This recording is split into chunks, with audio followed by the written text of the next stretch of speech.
Hi, chemistry class. This is video number 2.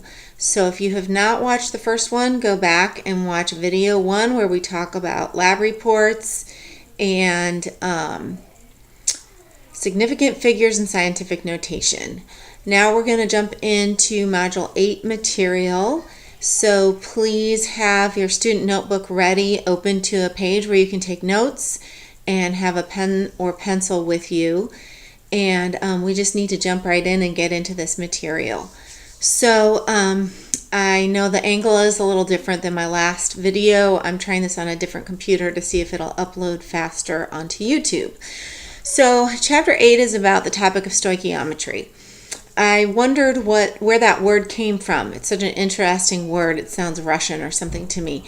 So I looked it up, and it turns out that stoichiom is the Greek word for element, and that metron is the Greek word for measure.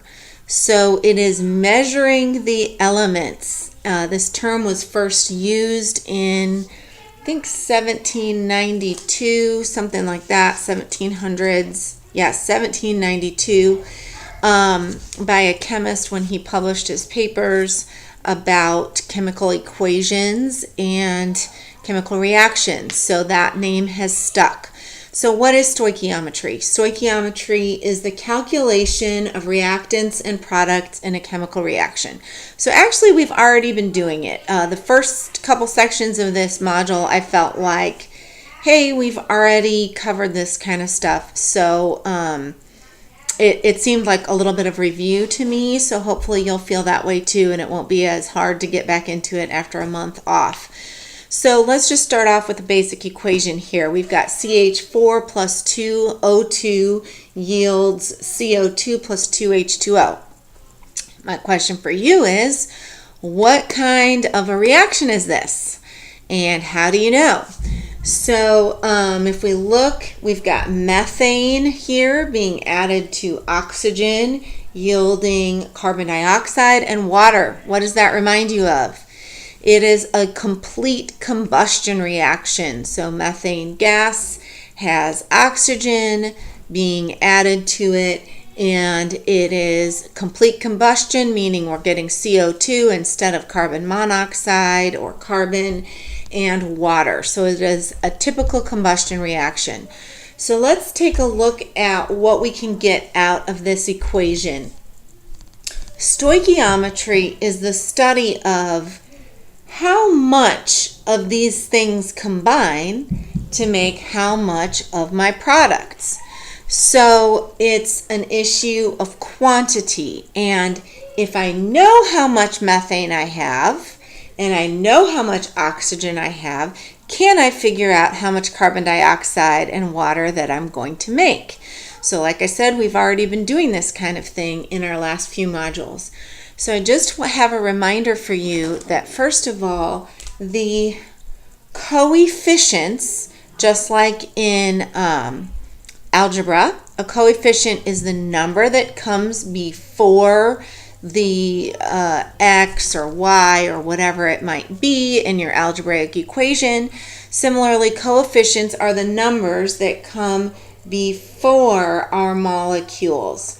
Now, just like in algebra, if it's 1, we don't write the 1. It's just blank. We just know that that means 1. Then if it's a different number, we write it there. So our coefficients are 1, 2, 1, and 2, right? All right, so what do these coefficients mean? On a very basic level, it means that one methane molecule needs 2 oxygen molecules to produce 1 carbon dioxide molecule and 2 water molecules. So we can zoom in like with a microscope and get a molecule by molecule description of what's happening. Now, of course, the truth is it would be nearly impossible to isolate one single methane gas molecule and 2 O2 molecules. So in real life, we need to think about bigger quantities. So the logical number to use is a mole. Let's review what a mole is. A mole is a number that you can't see. It's 6.02 times 10 to the 23. I actually need to verify if it's 6.02. I just remember that little rhyme. But a mole is just a number, like a dozen. So we could say a dozen methane gas molecules plus 2 dozen oxygen molecules yields 1 dozen CO2 plus 2 dozen H2O. But instead of a dozen, since that's too small of a number, we use a mole. So it's just a number, a massive, huge number of those molecules in those correct quantities. So moles are just a certain big number of molecules. So we might say, if you have 1 mole of methane gas, how many moles of oxygen do you need to completely combust your methane gas? So that'd be a good question. We just look up here and we'd say, well, if I have 1 mole of CH4, I'm going to need 2 moles of O2. It's just based on the coefficients. So to make it more challenging, though, we might say a chemist has 5 moles of CH4. How many moles of oxygen does the chemist need in order to completely combust the CH4? So we would do this in such a situation.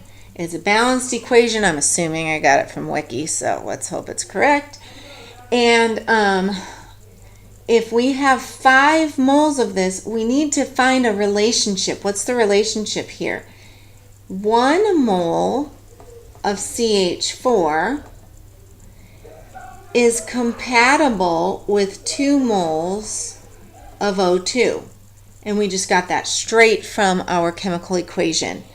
So this becomes our conversion relationship. So now when I tell you that my chemist has 5 moles of CH4, and I'm saying how many moles of oxygen do we need, we're going to multiply by our conversion relationship, putting it in the right order so we get it to cancel out. So I'm going to put the oxygen on top. 2 moles of O2 is the same as 1 mole of CH4. My moles of CH4 are going to cancel out. I basically end up with 5 times 2. I need 10 moles of oxygen, of O2. Don't be thrown off by the fact that it's O2, okay? It's then just moles of O2. O2 is my molecule. So don't worry about like, oh, well, is that 20 moles of just O? Like, no, the molecule is O2. So the coefficients are just telling you the number of moles of O2. Now we can work it another way. We can make anything we want into a conversion relationship. So we could say, well, if I have 5 moles of CH4, how much CO2 can I make with excess oxygen? Now, if I say excess oxygen, that means as much oxygen as I want. So I'm not going to try to measure it. Let's say this is my automobile or my lawnmower or something like that, and I'm out in the open and I just have as much oxygen as I need. So if I have 5 moles of that methane gas, how much CO2 is my reaction going to produce? Well, we could do the same thing here. 1 mole CH4 equals how many moles of CO2? 1 mole of CO2. Okay? So that's just a 1-to-1 ratio. So 5 moles of methane gas is going to give me 5 moles of CO2. So that's stoichiometry, okay? It's using the coefficients in my reaction to tell me about how much stuff I can make, how much stuff I need. And it can go either way, products to reactants, whichever way I need it to. Those coefficients are called stoichiometric coefficients. And we've already been using them in the last couple modules and didn't know that they had that fancy name. So don't be intimidated by it. It's just the coefficients next to the molecules in our chemical equations. And apparently this is the most important concept in this whole class, so you got to get it down.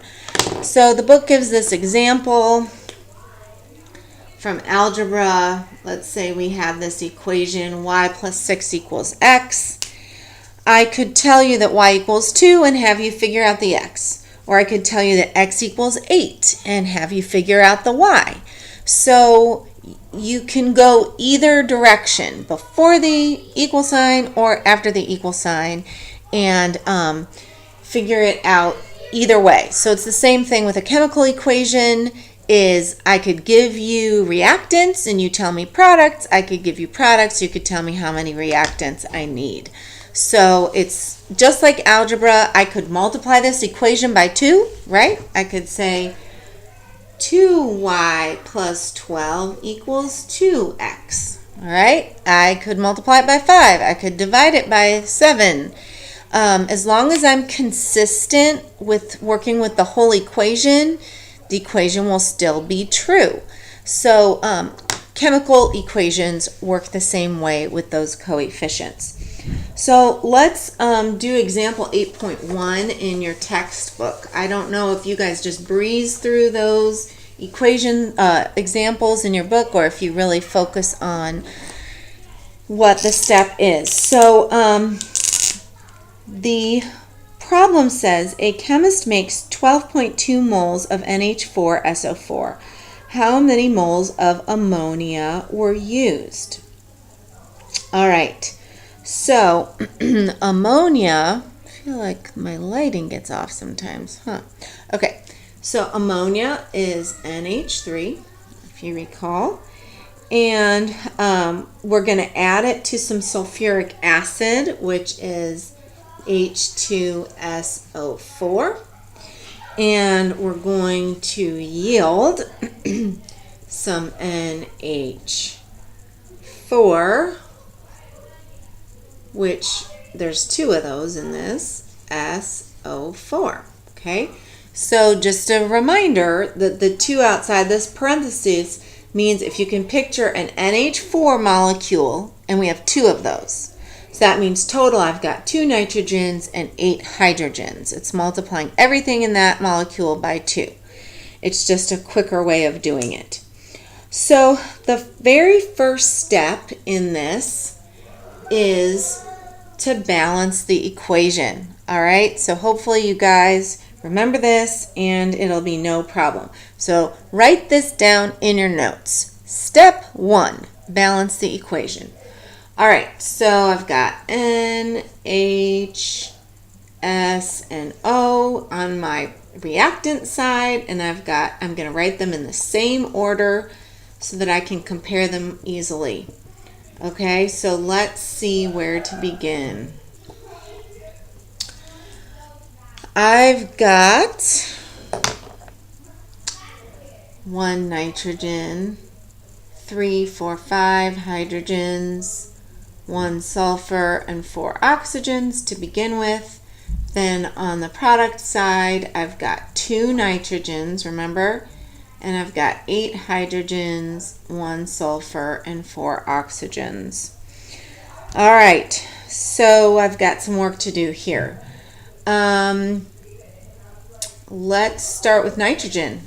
I need 2 nitrogens on my right side, so I know I'm going to need at least a 2 over here because I needed more nitrogen on my product side.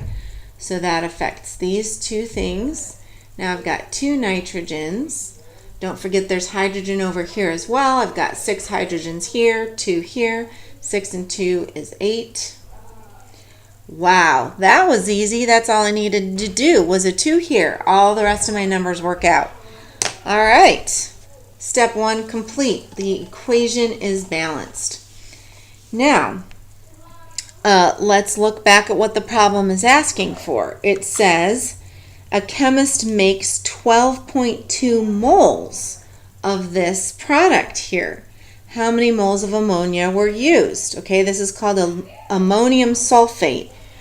And so the chemist made 12.2 moles of it, of NH4 2SO4. Sorry, that's an S instead of a 2.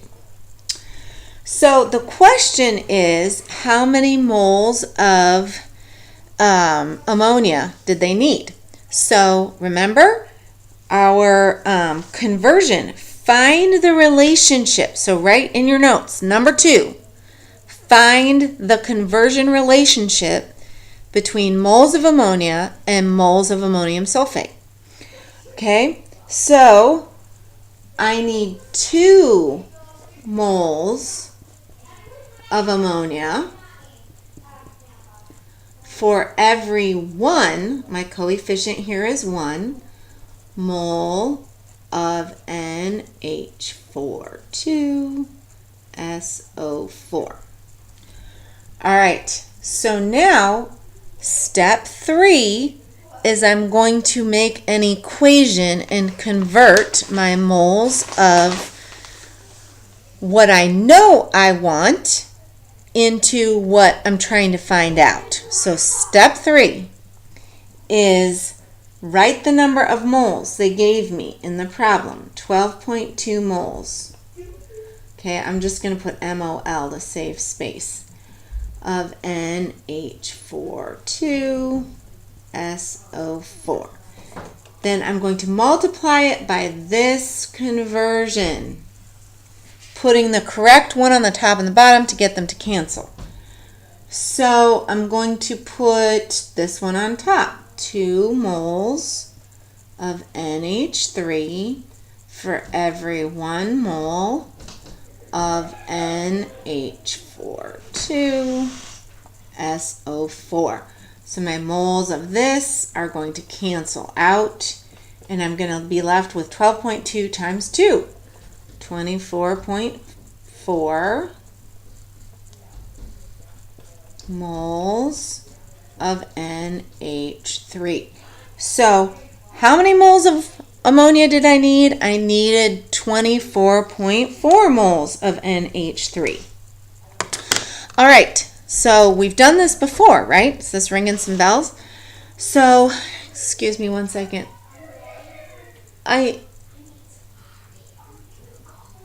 Sapphire, Google. No, go talk to Abby, okay?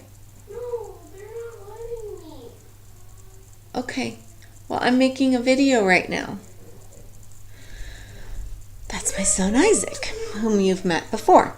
Okay, so let's talk about this idea called limiting reactant, and let's talk about it with this equation that we've already been working with. So here's the deal. Let's say I start off with 2 moles of ammonia, that's NH3, and H2SO4 is sulfuric acid. Let's say that my chemical laboratory is running low on sulfuric acid. And so I have less than a mole of it. I have 0.8 moles of sulfuric acid. Well, so when I try to combine them, am I going to be able to react all of my ammonia? No. In order to react all 2 moles of my ammonia, I needed a whole mole of sulfuric acid, my H2SO4. So it's gonna, the fact that there's not enough sulfuric acid is literally going to stop the chemical reaction from happening. So I'm not going to produce a whole mole of what I'm going for over here because I just didn't have enough material to start with. I'm going to give you an example based on frosting, okay? I don't know if you ever make cakes in your house or if your family members do, but when I was a kid, we just used a tub of frosting. I didn't know how to make my own. But now I decorate my kids' cakes. I make my own frosting. And basically, I need 4 ingredients: butter, powdered sugar, vanilla extract, and milk. So if I have the right quantities, let's just say that I need 2 sticks of butter. Let's just make up a recipe. Okay, I've made this a lot. I think this could work. So maybe make some frosting this afternoon. 2 sticks of butter plus 5 cups of powdered sugar plus, let's say, 2 teaspoons of vanilla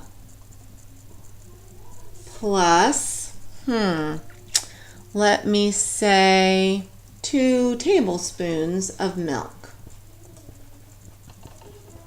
All right, so I go to my pantry, I get my butter out, I let it soften, put it in the mixer, start mixing it around, and I start adding powdered sugar. Well, it turns out I only have 4 cups of powdered sugar.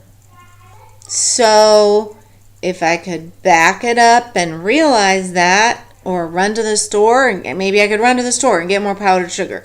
But if I couldn't, I would need to adjust my amount of butter, right? So if I only had 4 cups of powdered sugar, I'd have to figure out, okay, I divide all of the powdered sugar I would need, 5 cups, divide it by 5, and then multiply it back by 4. It's like multiplying by the fraction 4/5. So then I would take my number of sticks of butter, which is 2, and I'd multiply my 2 sticks of butter by 4/5 in order to figure out how much butter to use so that I'm combining them in the right proportion, okay? So in that situation, what's going to limit my ability to make frosting? I've got plenty of butter, I've got plenty of vanilla and milk. So it turns out that it's my powdered sugar. It's going to hold me back from making the whole recipe. So the same thing can happen in chemistry, that if you don't have enough of something, it's going to hold you back, or even however much of it you have. Maybe you have enough, but you have more of something else. That thing is going to hold you back. So the thing that holds you back from making more product is called the limiting reactant. So if I have less than a mole of sulfuric acid, that's going to be my limiting reactant. Even if I had 5 moles of ammonia, if I only have 0.8 moles of sulfuric acid, that's going to limit the amount of sulfuric acid that I could make. So I might give you a problem like this. A chemist has 0.8 moles of H2SO4 with excess ammonia. That means just as much ammonia as you need. I've got it. I've got tons of ammonia, okay? How much product can I make?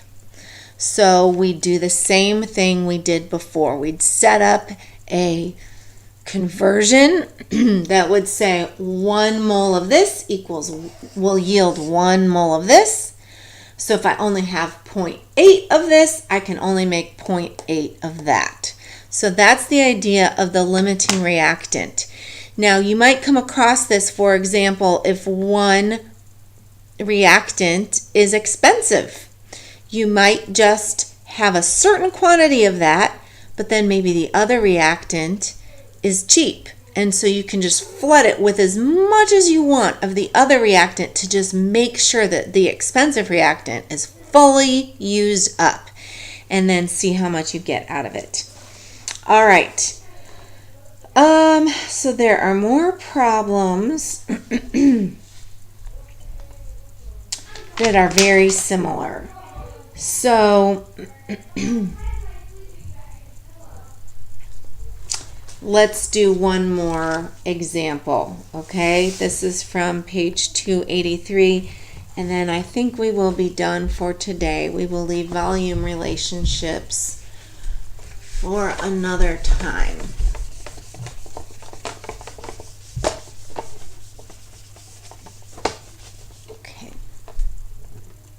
Suppose you were told to go into a lab and make 2 moles of FeCl3 using the following reaction. Well, that's a huge reaction to put on my little whiteboard. So I'm going to go back and do a different example. Okay. So suppose we were told that this reaction was started with 1 mole of magnesium. Okay, so this is going to be really easy, and then we can just finish for the day. 2 moles of HCl, aqueous, yields MgCl2 aqueous plus H2 gas. All right, so I've got 2 reactants and 2 products, okay? So suppose we're told this reaction was started with 1 mole of magnesium.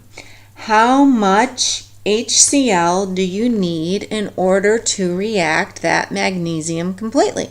Okay, so hopefully you can just look at this and see, well, for every 1 mole of magnesium, I need 2 moles of hydrochloric acid, okay? So if less than 2 moles of HCl are given to you, can all of my magnesium react? No. If I have less, it's like my frosting example.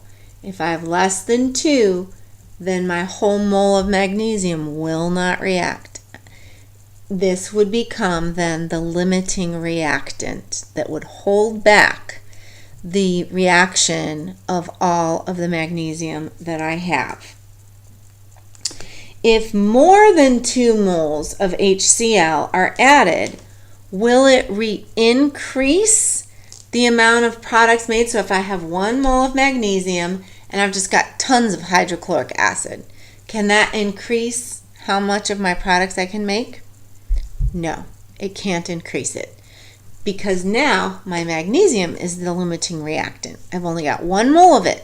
So it doesn't matter how much. If I just have 2 sticks of butter, it doesn't matter if I went to the store and got 10 cups of powdered sugar. It's not going to increase the amount of frosting I can make, because now my 2 sticks of butter are going to hold me back. So it's all about figuring out which one is going to react completely and that you're going to run out of it. All right.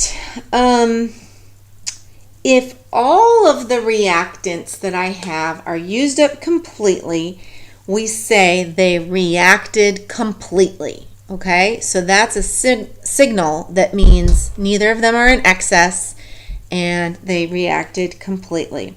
It means we had just the right quantities and they are completely used up. Okay, so I would like you to look at the rest of the examples in your book, in this chapter. I want you to read tomorrow all of these pages that are about stoichiometry and limiting reactants. On Wednesday, we're going to do that lab that's in the textbook using the balloon, baking soda, and vinegar, so you don't have to read through that in your reading tomorrow. So you can save that and the discussion afterwards. You know, I don't like how it explains things after the lab, so just wait till we do the lab to read that part. And if you have any questions, go ahead and let me know. Thanks, guys. I look forward to seeing you on Wednesday.